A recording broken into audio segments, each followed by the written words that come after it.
Hi, my name is G, and today I'm going to give a brief introduction presentation on OSE Workbench Platform. First, an overview of what we're going to talk about. We'll cover what is OSE Workbench Platform, why do we have it, what was the motivation behind creating it, as well as how does it work at a very, very high level. So first, what is OSE Workbench Platform? You can think of the platform as a foundation on which you can build an OSE workbench upon. The idea is that instead of starting from a blank slate or scratch, you get to start with all of the industry standard best practices that we figured out how to do, such as how do you write unit tests in FreeCAD, how do you get a continuous integration pipeline, how do you make high quality documentation, what are good ways to organize and structure the code to make it easily understandable and maintainable. All of these things we've kind of thought about already, and you just kind of get to hook into that for free and start where we left off. It's also a CLI or command line interface for common development time tasks. We're going to cover the CLI in more depth in the upcoming slides and talk about what some of these common development time tasks that you'll be getting very familiar with are. It's also a catalog of patterns for how to develop a workbench using the open source CAD platform FreeCAD. And we're going to talk more about what exactly I mean by patterns in the upcoming slides as well.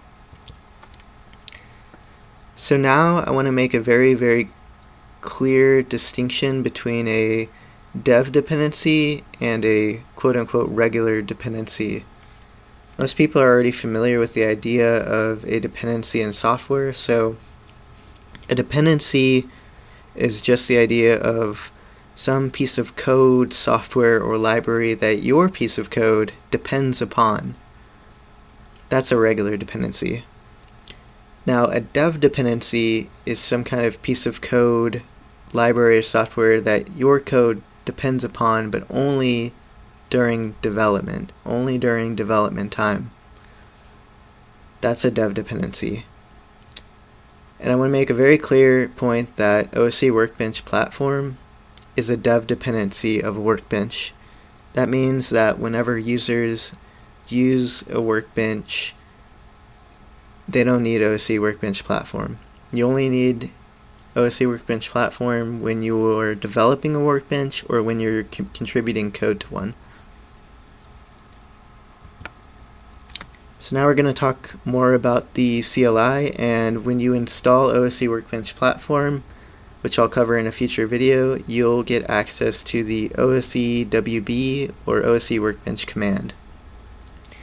And the OSE Workbench command contains various subcommands that allow you to execute these common development time tasks. So what are these common development time tasks?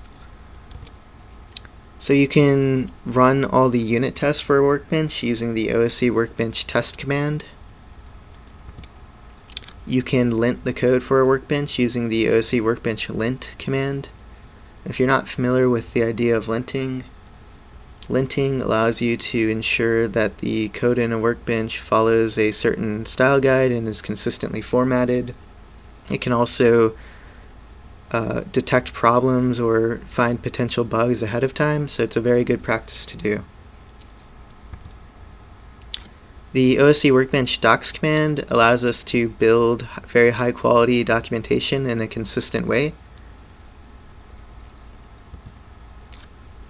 And the OSE Workbench make command allows us to generate code for workbenches, like the various components of a workbench, but it also allows us to make a new workbench. So the OSE Workbench make command is for code generation.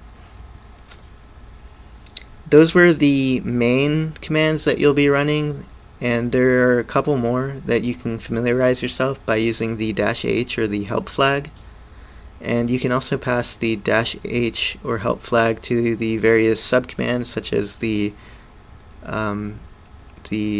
test, lint, and docs commands for additional information on those subcommands. So now we talked about briefly that OSE Workbench Platform is a catalog of patterns So what do I mean by pattern? So very similar to how you would follow a recipe in order to bake a cake, you would follow a recipe or a certain set of steps for solving various problems, such as how do I add a button to a workbench and then when you click the button, create a part on the screen? Or how do I add a cut list to a workbench so that users can get a quick and easy exportable cut list for a machine? A lot of these things are common problems that would be applicable to any machine and any workbench, and so we try to create patterns out of those and identify, what steps are required to solve that problem. So that way it's streamlined, it's consistent, and it's easy to solve those problems, so you don't have to reinvent the wheel. So the platform lays these patterns or sets of steps out in its documentation website and catalogs these. So why do we have the platform? What was the motivation behind creating it? We wanted to provide a common tool set and vocabulary. So let's say you're working on the OSE Tractor workbench and you're really confused about something, like I just don't know how to add this button to this toolbar. The idea is that you can hop over to the OSE Discord channel or OSE Slack channel, post for help, and then maybe the PowerCube workbench developer can see what you posted and be able to help you out there because he knows exactly what you're talking about, you share the same vocabulary, and you guys use the same tool set. We also want to avoid duplication of efforts. For example, we talked about building documentation semi-automatically earlier with the docs command. Let's say you have some great idea for improving the documentation of our workbenches, such as automatically taking screenshots of parts. You could contribute that change back to the platform, and automatically that change would go out to any OSE Workbench developer, and they would get that change and they would be interested in it because it's broadly applicable to any workbench. So that way, the next time when somebody has a similar idea, they don't have to reinvent the wheel, they don't have to duplicate your original effort. That's in the platform, everyone gets it. We also want to allow workbench developers to focus on the domain. Going back to our earlier example of the Tractor and PowerCube workbenches, let's say you're the Tractor workbench developer and you just want to go work on the PowerCube workbench because you're just interested in it, you want to contribute, or you have some problem with it and you're trying to figure it out. Ideally, when you switch to the PowerCube workbench, the only thing that's different is the domain. So you have to learn the peculiarities and the specifics about the PowerCube machine and how that works. But you shouldn't have to relearn how that developer structured the code in the workbench, what names they used for the various classes and functions, how they build their documentation, how they set up their unit tests. Like, all of that should be consistent across OSE workbenches, so the only thing that you have to learn when you switch to a new workbench is that domain. And if the other points didn't drive this home, I want to drive it home in this last slide about why we created it. And the reason we created it is primarily to make it easier to collaborate together. We really want to foster a sense of community between OSE Workbench developers and facilitate that collaboration as best that we can. So how does it work at a very, very high level? We already talked about it, but a major component of how the platform works is through the CLI, so that's the primary way that you'll interact with it. And there's also a kind of a core technology that we use in the platform called Conda. And if you're not familiar with Conda, don't worry, that's okay. We're going to talk more about it in future videos. But Conda is a package manager, similar to APT if you're familiar with APT and Ubuntu. It's also kind of similar to pip if you've used Python. So Conda lets you install packages from from a centralized repository. It's also a environment manager. And by environment, I mean whatever kind of unique set of versions and dependencies and software you need to run some piece of code like a workbench, that's an environment.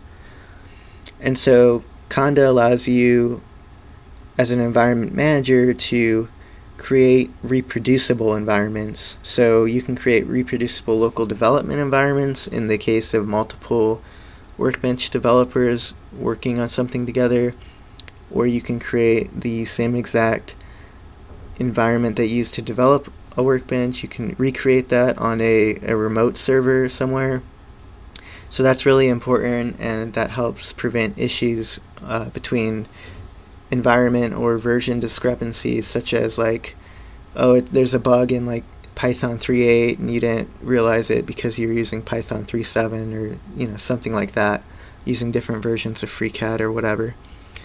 So it's very, very important and good to have the ability to recreate an exact environment in a reproducible way, and Conda lets us do that. So in conclusion, OSE Workbench Platform is a common platform for workbench development. It's to make it easier to collaborate together, and it primarily uses a CLI and Conda. So what's next? In the upcoming videos, we're going to talk about how to install the platform, as well as how to get set up with Conda, everything you need to know about getting started. I want to thank you for watching the video. Please post any comments, questions, feedback that you have below, and I'll be sure to get back to you. Let's start a dialogue, and I'm looking forward to hearing from you. Thank you so much.